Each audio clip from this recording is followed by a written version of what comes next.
David HaMelech says in Tehillim, in Psalms, Olam Chesed Yiboneh.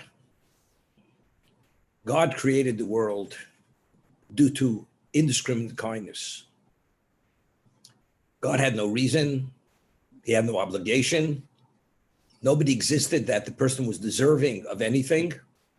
He created a setting for mankind that if they should be meritorious, they will merit the ultimate.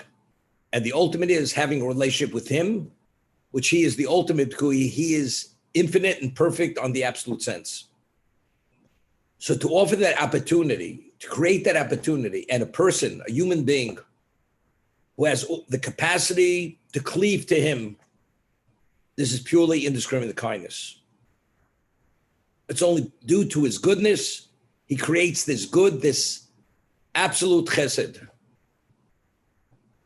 And therefore David says in Tehillim, Olam Chesed Yiboneh. The world was created due to God's chesed, indiscriminate kindness. We find that Avram, the founding patriarch of the Jewish people, the attribute which he chose to emulate God was chesed. Avram is known as the pillar of loving kindness. Every aspect of Avram he was born into a pagan world. Presence was not known, and he introduced God to humanity. He gave his life for God, for that objective, for that mission, even willing to die. And only due to miracles, God's direct intervention, was he able to live and succeed, which was his empowerment. He entered into situations where the odds were endlessly beyond his ability. He took on the four mightiest kings of the world and went to battle with them. And their objective was to destroy him because he represented God's presence. But because Avram's value and intent was only that, God was his backer. And because God was his backer, there's no such thing as the mightiest, because there's nobody more mighty than God. And he vanquished the four mightiest kings. He destroyed them. He was the victor. And he was declared by the world as Nasi Elohim. The pagan world declared him and pronounced him as the Prince of God, because nobody could deny the reality of what he was. And he was only to accomplish what he was able to do, despite the almost infinitely endless odds against him, he succeeded. This is Avram, the founding patriarch of the Jewish people. The reason why Avram chose chesed to be his attribute, to emulate God, is because what precipitated existence? How did existence come into existence? Purely the chesed of Hashem. Avram is introducing God to existence. What should be the approach? On what platform should he introduce God to existence? Chesed. As God introduced himself through chesed to Adam pre-sin, everything was purely based on the platform of chesed, indiscriminate kindness. Avram did chesed indiscriminately with any human being. But of course he had an objective. The objective was he used chesed as the vehicle to convince people that there is a monotheistic being, and he had the ability to always succeed. As we mentioned many times, the name of the Midrash, anybody who entered into Avram's tent to receive his hospitality, there was a level of that King Solomon, the height of his power, that was the equivalent of what he had offered his guests, and he's world renowned for this. The person would never leave. Although he came through his doors as a pagan, he left his home after a dialogue with Avram, convinced that there's only one God. And God is the omnipotent power and everything that exists, all the powers, only manifestations of what he wills to be. That's who Avram was. So the world was created through chesed. But we read at the beginning of the Torah that the world was created, the appellation for God was Elokim. Elokim is the attribute of justice. And then all of a sudden, when it speaks about the chronicles of creation, it also mentions the appellation of Yud-Kei Vav-Kei, the four-letter name of God, which represents Rachmim. And Rashi cites the famous Midrash that because God saw the world cannot exist based on the evaluation of exactness, which is the attribute of justice, he coalesced into it the attribute of mercy. And as a result of that, the world was able to go forth. Although man is prone to fail, mercy will allow man to survive. God gives the human being endless chances. That at the end of the day, that he should come out on top rather than that there should be no future to his existence. That's Midas HaRachmim. Now, yesterday, as I was saying the Shabbos Nishmas, which we say right before Shochenad, over there we say that he conducts the world bechesed. The world is bechesed. Menayig olamo bechesed. Ubriosa berachamim. The world is bechesed, and his creations, mankind, is berachmim. Is rachmim. So I had difficulty. If initially the intent was chesed, and God chose rachmim because man is not perfect. I mean, everything is rachmim. It's not chesed. The initial creation was chesed. But here it says, Menaheg olamo b'chesed. He leads the world with chesed, even today. That the world exists today is chesed. Ubriosav, and mankind, berachmim. Now, how do we have the balance? Two levels going on simultaneously, chesed and rachmim. So I was thinking, we say in the Amidah, which we discussed, B'chalkel chayim b'chesed. That God gives life, the world, that the world exists as a world, even today. That's God's indiscriminate kindness. Ongoing. What does God need a world for? Ever.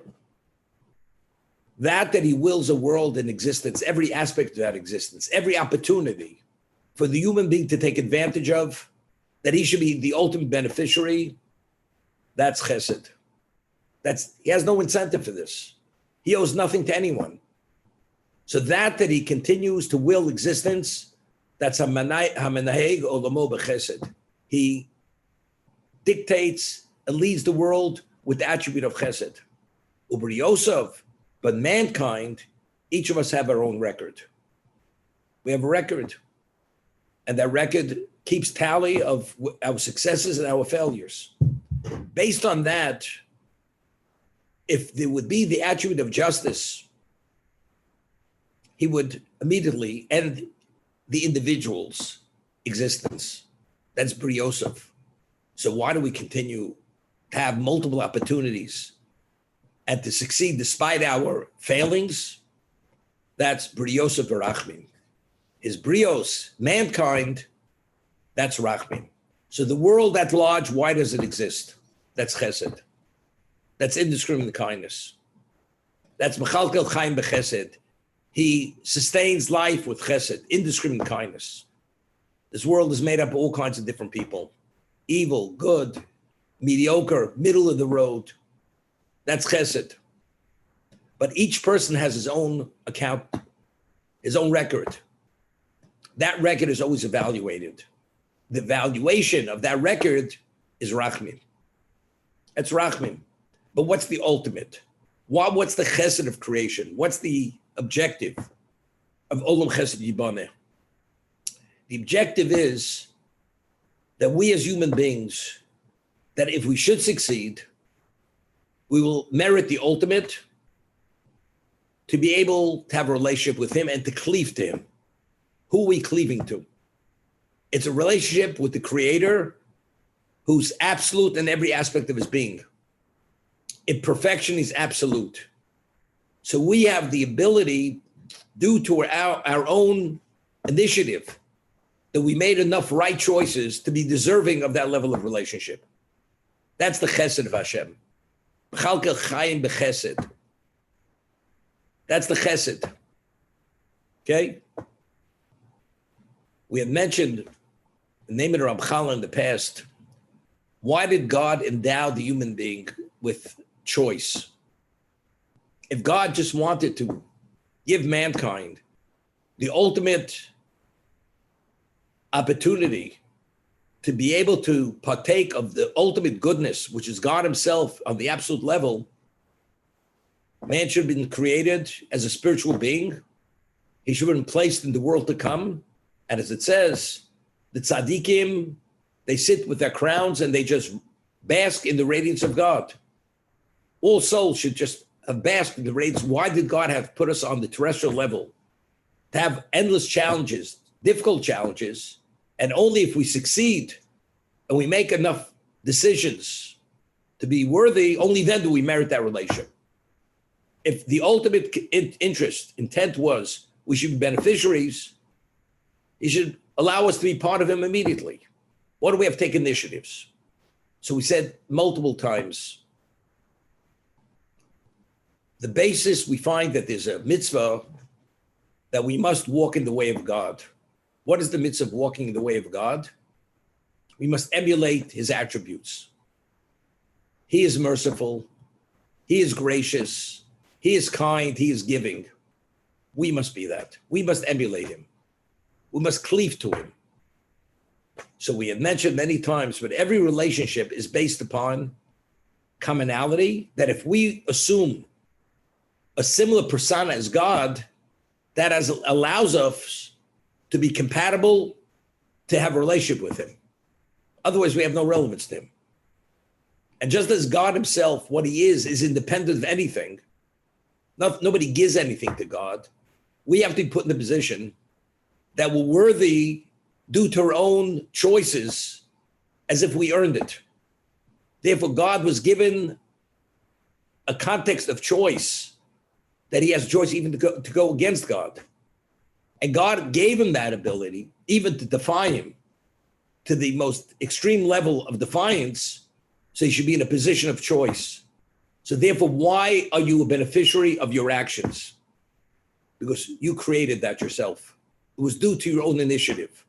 As it says, everything in a human being's life is predestined, except one thing, fear of God, that's free choice. Free choice was left for the human being. And because everything in our lives revolves around choice in terms of our behavior and our involvements, that's choice. So therefore, whatever the result of that choice is, it's due to our initiative. Because it's due to our initiative, therefore, we assume a similar persona as God himself. Whatever he is, it's due to himself. Whatever we're worthy of, it's due to our own initiative. And therefore, we create the closest resemblance to God himself. And that is the meaning of man was created in the image of God. Just as God makes his choice is always right, it's never a choice, but everything is due to himself. Whatever we do is due to our own initiative. And therefore, if we choose the right initiative, the result of that initiative is due to our own initiative. Therefore, we assume that likeness to God, therefore we're able to cleave to him. I'm quoting you, paraphrasing the Ramchal, Rabbi Luzzatto. Now, we discussed the concept of subject versus master. You're a subject. You have the king and he has his subjects. What's the subject of a king? A king is a monarch. He reigns over so many people. But if the people themselves, although they're under his control, and he could force them and punish them, and he provides for them, but if they're not dedicated to him at the ultimate level of even willing to give their lives, they may be people living under his rule, but they're not his subjects. They may be his objects, but they're not his subjects. So what is a subject? I am subject to your will. Now we speak about objective, subjective. We're subject to his will. That's a subject versus a master. God is the master. He is the king. We refer to God as Melech Malchi Amlochim. He's the king of kings. He coronates kings, but he is the ultimate king. That's who God is. So God being the king, do we acknowledge and embrace his kingship? That means we're subject to his will. We are his subjects. And the more we're subject to his will, in terms of qualitatives being subject, the more secure is that relationship. Meaning, if we're subject to his will because we acknowledge him and we understand that if we want to be treated well and not punished, we must submit to his will. That's one level of subject. That's serving God out of fear of punishment, or self-interest. If I want the reward, I must toe the line. You don't toe the line, you receive nothing. But that's the lowest level of service of God, because that's called self-interest. That's, as we say in Pirkei Avos, that's mishamshim esarav abdas l'kabel pras. You're only serving the master for the prize. The prize is the upside. The downside is not to be punished. That's why you're subjecting yourself to the will of God. But the ultimate level is because I recognize who you are, I revere you, and I understand because of who you are and who I am, the ultimate opportunity and privilege is to serve you. That's what we call, in a relationship between two individuals, Ava she'einu tluyin b'davar, as it says in Pirkei Avos. There's love that's contingent on certain criteria, and there's unconditional love. The ultimate level of service of God is if one serves God, where it's unconditional love. I serve you because I recognize who you are. I revere you. Reverence is because I am negated to you, because I understand my value versus you. I'm nil. I'm nothing. I'm less than a speck on the spectrum. That is the ultimate level of service. So the more you subject yourself to God's will, and the more you negate it to him, the greater is the level of what? Of attachment. Because the less there is of you, the more there's of him. The Maharal of Prague writes in one location, in ancient days, if a person wanted to transport, whether it's wine, milk, or water, it was called a skin. He would take a leather skin. It was hollowed out. It was sewn on both sides. It would not leak, and it was waterproof because it was a hide. And you'd fill it with whatever the liquid was wine, milk, water. Now, what was the capacity of that skin to contain whatever was put in it? If the skin had a thick hide, that means there's less capacity within that skin to hold whatever liquid you want to put in there.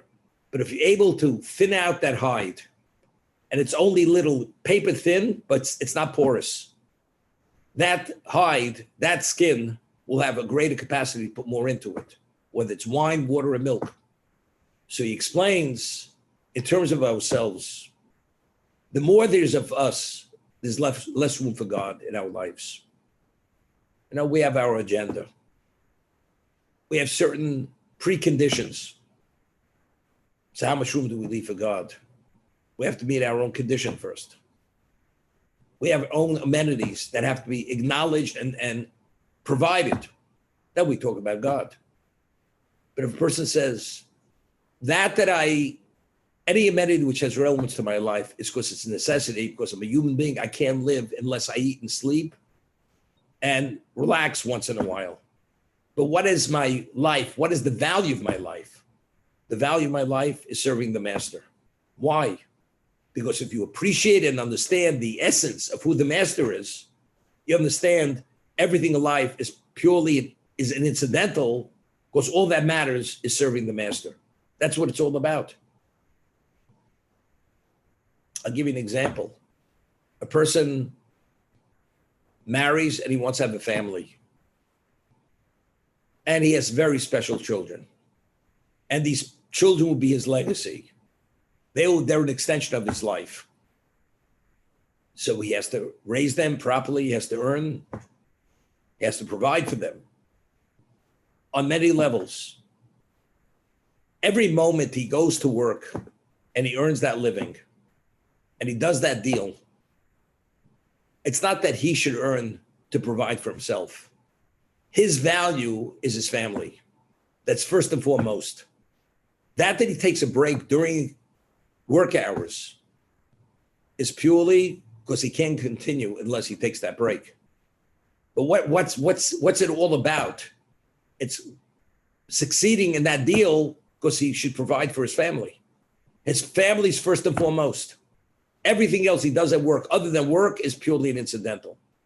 In life, if we understand the value of life and what the ultimate value is, every physical need we have is only because it's a necessity.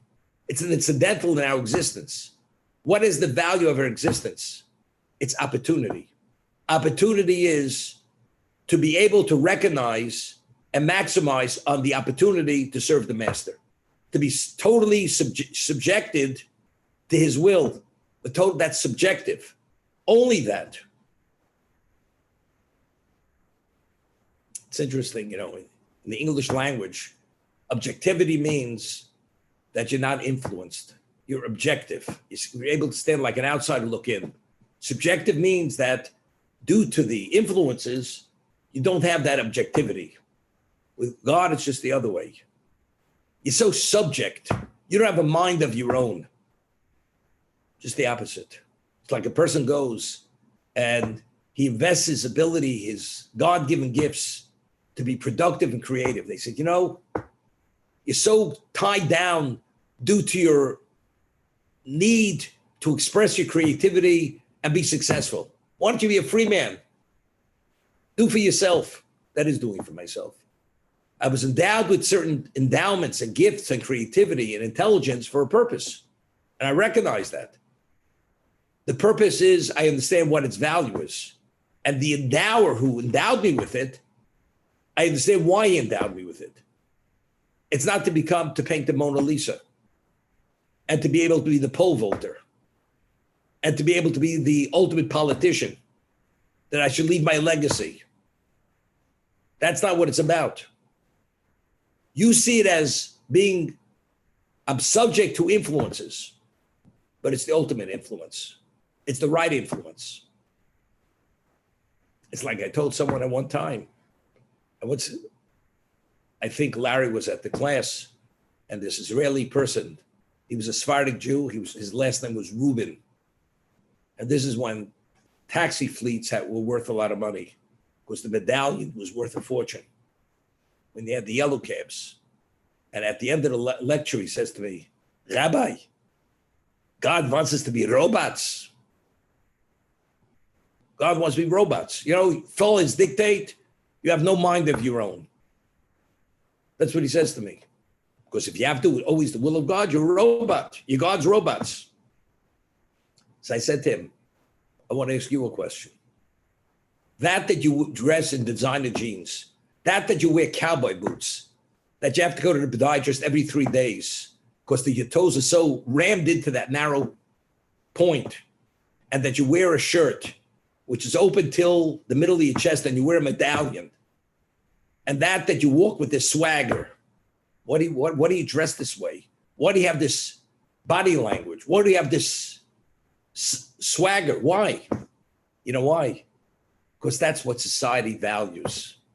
So I prefer to be a robot of God. You're a robot of society. That's the difference between us. So you're also subject.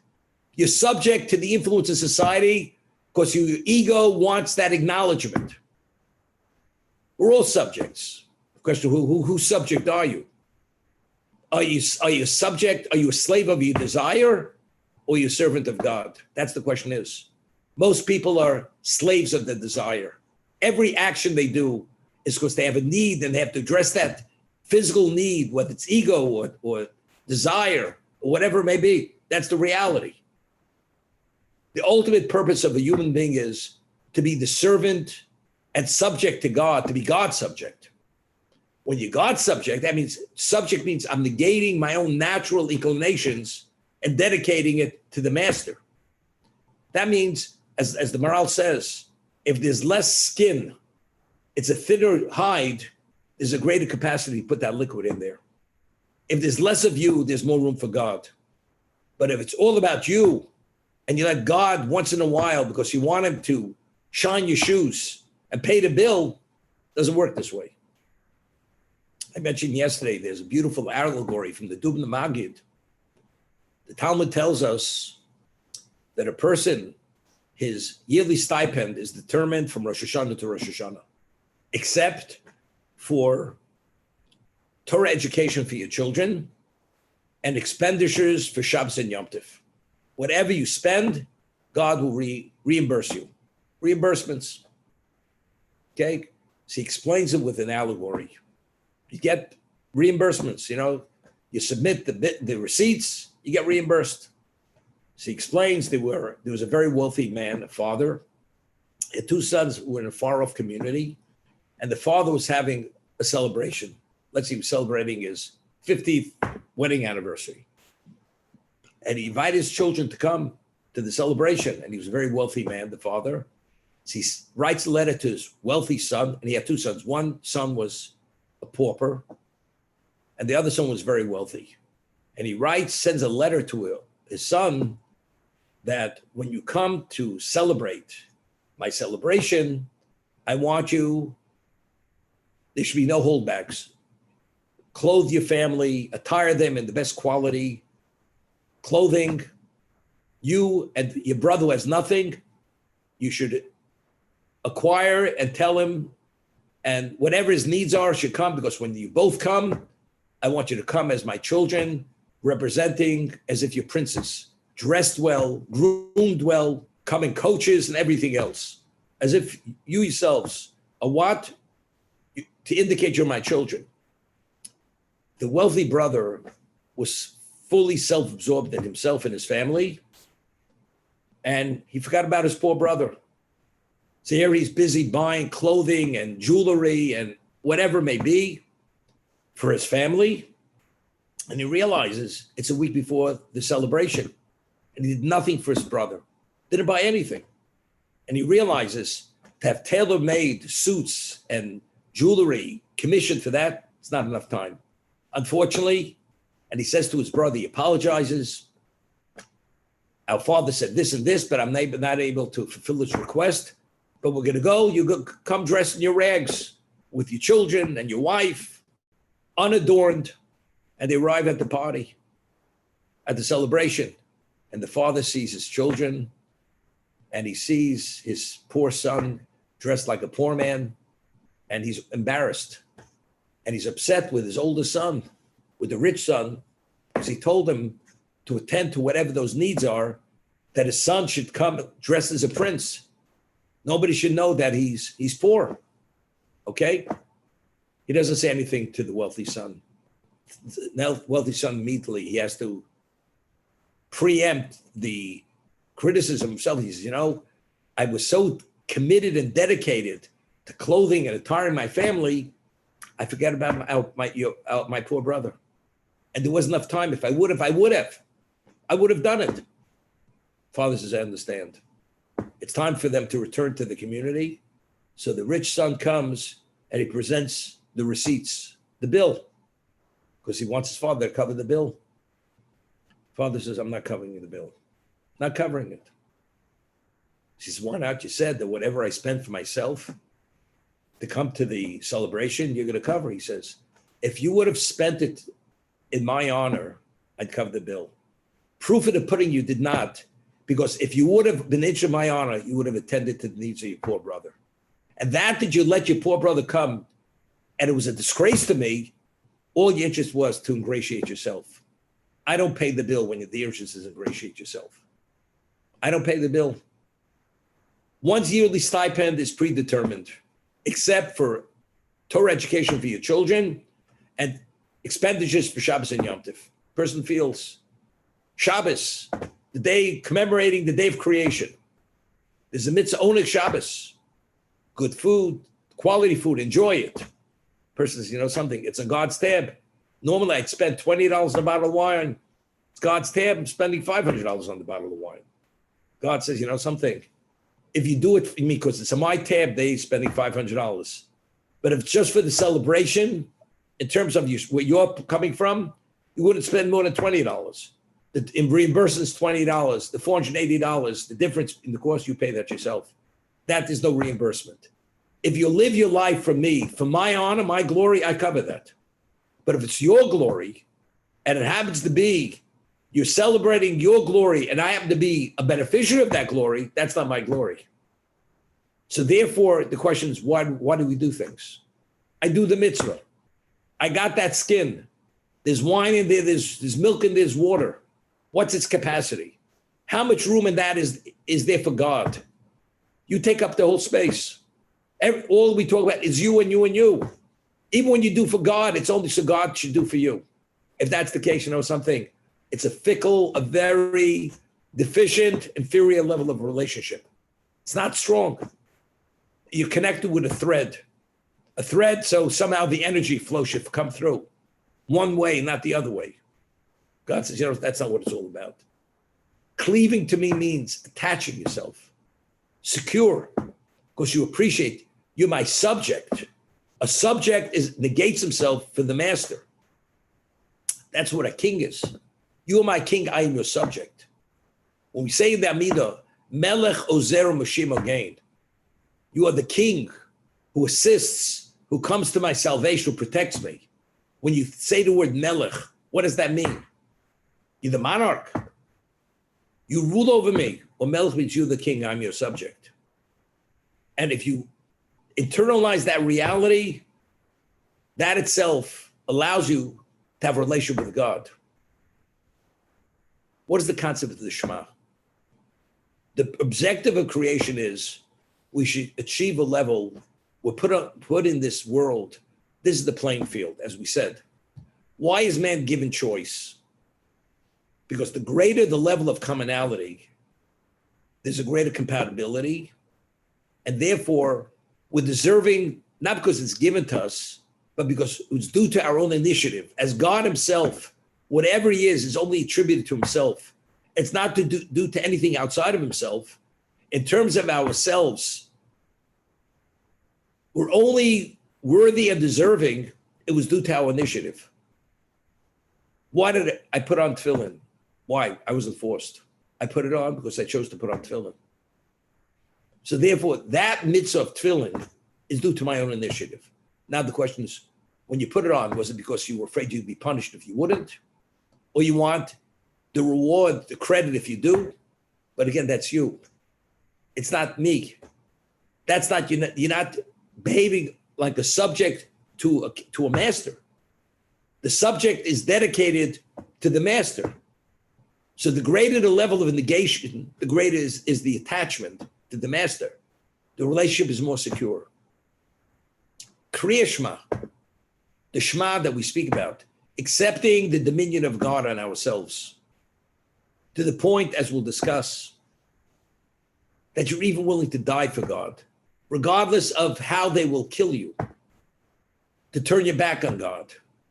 I'll give you the example. A Jew must give his life in three situations. Normally we say that human life is always an overriding factor, because the Torah says, "V'chai bohem," you should live by my Torah. So the inference is you should live and not die, except the three exceptions: idolatry, murder, and adultery and incest. Person is given an ultimatum: either you kill or be killed. You're not permitted to kill another person. You have to give your life. You have to allow yourself to be killed. Either you worship the idol or we kill you. God says you must give your life for me. That's the ultimate sanctification of God's name. Either you commit adultery or we kill you. You must allow yourself to be killed, not to commit adultery or incest. What about if it's a situation, as we read about the 10 martyrs that were killed by the Romans, Rabbi Akiva and his colleagues?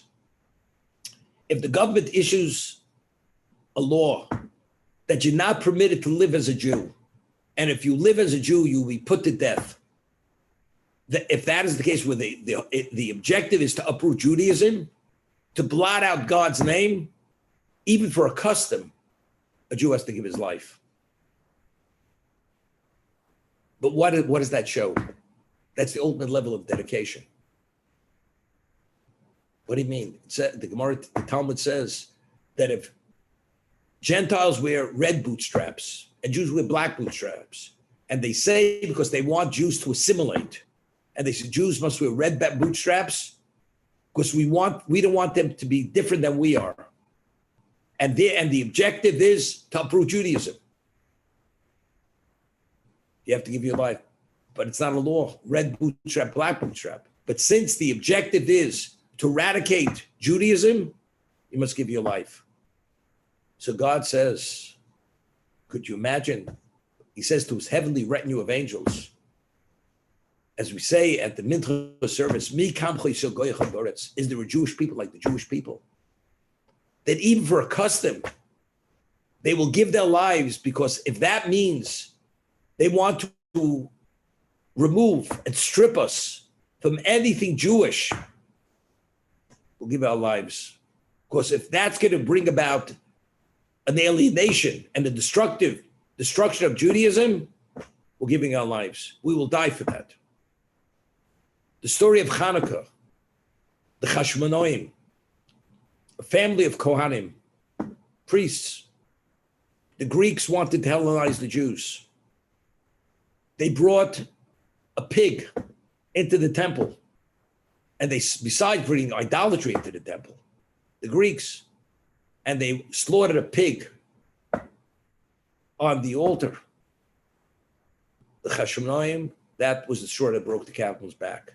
Immediately they launched a rebellion, and as we say in the paragraph we say on Hanukkah, the multitudes in the hands of the few, the mighty in the hands of the weak. They said, we will die. They were the ultimate zealots, the Chashmonaim. And ultimately they drove the Greeks out of Israel. And they refurbished, they purified, and rededicated the altar. And we merited, because that's the miracle of Hanukkah. There was only one vial of oil to burn one night, it burned 8 nights, which is an indication that it was a restoration of the divine presence now amidst. But why? Because they said, if we can't live as Jews, we will die. We prefer death over life. So what is life for a Jew? Life for the Jew is living as a Jew. If you can't live as a Jew, I'm happy to check out, because to live anything but that, to live as a pagan, as a Gentile, that's not what I was created for. And God says, that's exactly what I want. You're showing your dedication to me, that you're willing to give it all away for me. When you give it all away for God, God says that's the ultimate level of cleaving to him. It's a total negation of yourself. And when the Jew negates himself for God, that creates the most intimate attachment to him, and you could bask in his glory, in his radiance, differently than anyone else. That's the reason why a person who dies, sacrifices God's name by giving his life, he's called a kadosh. He's called a holy martyr. That's what he is. Not where he's killed against his will. Because he could have lived, and he chose not to live. Because living as that choice would be, that's not living. God says, I value that. That's the ultimate level. You're worthy of the most intimate relationship with me. And you score really very special. Yet you find in history, people went in the other direction. Disraeli, who was the foreign minister of Queen Elizabeth, he was a Jew. He was a Spanish-Portuguese Jew, Disraeli. But you could only be knighted and a cabinet minister. You had to be part of the Anglican Church. He converted to Christianity to be able to assume that position. Because if he wouldn't have had that position. You know what that means? You said to God, I have no interest in you. All that matters is myself. Even though he was an assimilated Jew, he wasn't an observant Jew. But still, he knew he was a Jew. And he knew his only attachment to God was that he identified as a Jew. Even that he gave up for his own glory to become part of the cabinet, to become a minister of the queen. You know, God says, this is the most negative level of what? Of disgrace. That's the ultimate disgrace. So here we speak on one end of the spectrum, Kiddush Hashem. I'm willing to give it up, even not to give up a custom, because I understand where that will lead. It will lead to what? To assimilation, because they want to eradicate Judaism. I will give my life. Because anything that has relevance to detach me from God, I'm willing to give my life, because my life, its value is only God. And if it's touching that spinal cord, which you could sever that, you'll live as a paraplegic. And even worse, I prefer to die rather than to live. Talmud tells us the story of Purim, Mordechai and Esther. Esther became the queen and was unknown to the Persian emperor that she was Jewish. And Mordechai was her uncle, and he advised her. After the decree to annihilate every man, woman, and child Jewish was annulled, and Haman was killed, and his family were killed, and the Jews were given permission to do battle against the Amalekites, Mordechai was appointed by Ahasuerus, the Persian king, to be the Secretary of State. So he had political duties. Initially, he was a member of the Sanhedrin, the High Court of Israel. That's how special he was. But due to his new responsibilities, he had to give up of his time, and he couldn't study as much. He was involved in the political machine of the Persian Empire. Before he became the Secretary of State of the king, it says he was favored by all his colleagues. This is written in the Megillah Esther, the Scroll of Esther. At the end, after he was appointed to be the viceroy of the Roman Empire, of the Persian Empire, it says he was rotzui l'rov echov. He was only accepted by the majority of his colleagues. Initially, before he became the viceroy, he was l'chol echov, all his colleagues. Afterwards, it was rov echov. Why? Because they felt that he's not the same person. He doesn't give the same amount of time to study, and he's not involved as he used to be. So therefore, he was kept at his distance from some of his colleagues. The majority still valued him, but not as before. So what's the takeaway? What was the value of Mordechai's involvement in the story of Purim? The value was he saved the day. Due to his advising his niece, they were able to destroy the Amalekites, and the Jewish people survived, because the decree was to annihilate every man, woman, and child. As a result of Mordechai's orchestrating, of course, he understood only with God's intervention, he succeeded. The end result was he's the viceroy. But what's the value of that at the end of the day? Is the Jewish people. But yet it says he was disenfranchised by a minority of his colleagues. So what's the takeaway? So the Talmud tells us, Gedola Talmud Torah, Yosef Hatzolos Nefoshos. Greater is the study of Torah than saving lives. Because if fact, saving the life is the ultimate, what did they have a right to disenfranchise him? Evidently, there was a basis for that position. But he saved the Jewish people. Now, the question is, what is the value of life? What does the Torah say that You're not permitted to violate the Torah for anything except to save your life. Why? Because what's the value of life? The value of life is, because every moment we live, it's an opportunity to do the will of God. Therefore, life is always the overriding factor. Even if you have to violate the Shabbos, you have to violate dietary laws. But if that's going to keep me alive, but what's the value of life? Because as long as I'm alive, I'm able to serve God. Once you die, at that point, you can't. There's no future. So the value of life is only doing the will of God. But if you can't do the will of God, then life doesn't have any value. So if the value of life is to study Torah at that special level, and due to what happened, you're a less of a person within the spiritual realm, that's a basis to be disenfranchised by some of his colleagues.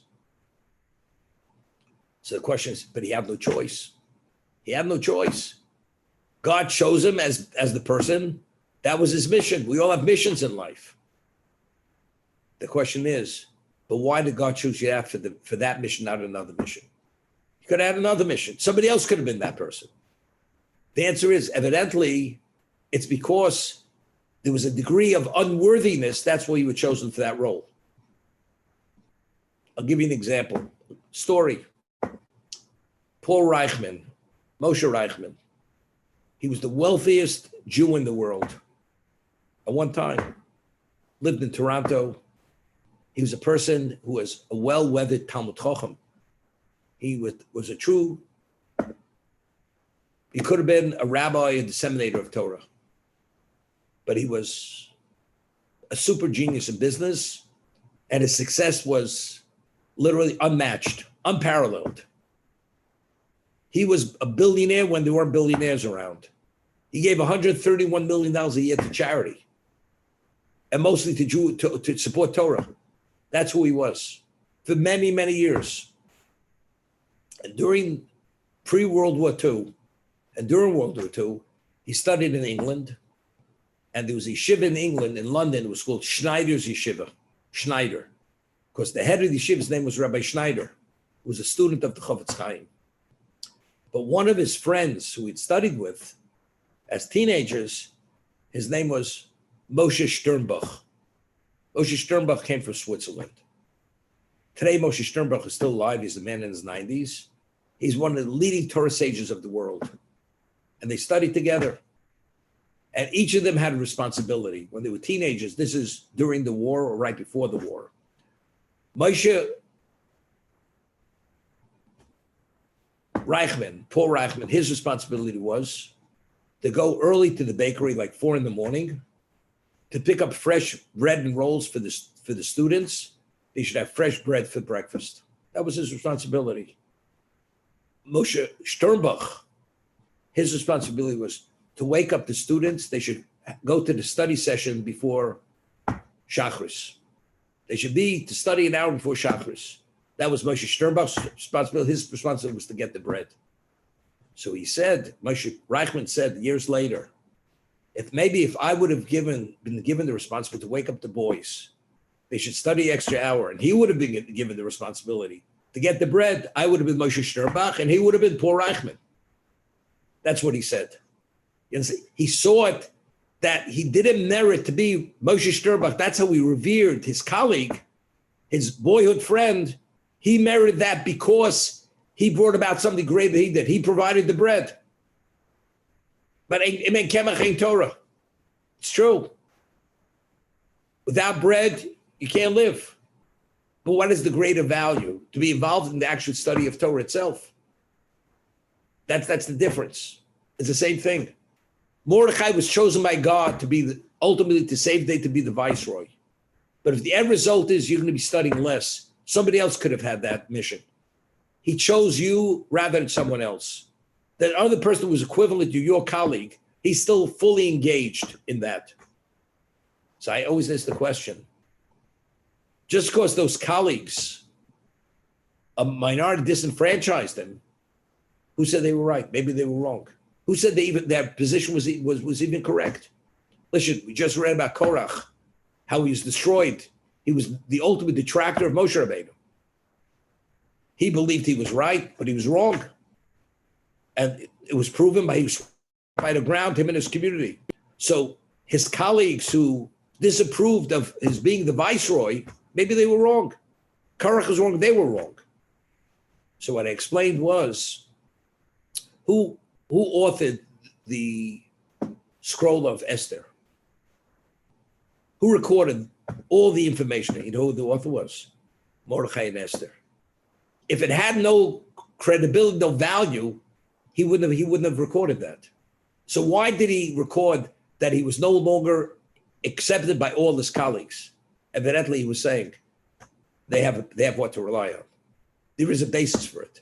Because if they have no basis, he would have recorded it. Because he is the author. And you don't write something which has no basis for the criticism. Evidently, there is a basis for the criticism. So what's the ultimate objective? To the greater degree that you're willing to give your life, what does that say? I live to sanctify God, to do his will as a subject. Subject, I'm fully subject to his will, not for my own glory. Not that I should be there for the big prize. The greater the negation, the greater is the level of negation of oneself to be able to attach at a higher level. Accepting the yoke of heaven is what? I accept your dominion. I accept your will. I love you with all my heart, with all my life, even to give my life, with all my possessions. I'm willing to give it all away. So what is the declaration of the Shema? Before we even discuss the first verse, it is a total negation of yourself. But of course, you could say the words, but the question is, what do you feel when you say the words? But based on the level, but even making that declaration, at some level it is, you're what's all about. It's not what we're about, it's what you're about. So even though many Jews who put on tefillin, because you're supposed to say the Shema when you wear tefillin, although their minds may wander and they may see themselves whatever it is, doesn't make a difference. But wearing those tefillin and making your declaration, saying, who am I? That itself is the ultimate level of sanctification of God's name. Of course, the various levels of that. To what degree are you negating yourself? These people not negating themselves, but it doesn't make a difference. Who do I identify with? Who's the winner, so to say? I want to be with the winner. The winner is wearing tefillin and making that level of declaration and saying those words. Qualitatively, see, what does it mean? Doesn't mean very much, but it means you want to be with the winner. God says, you want to be on my side, then you have relevance to me.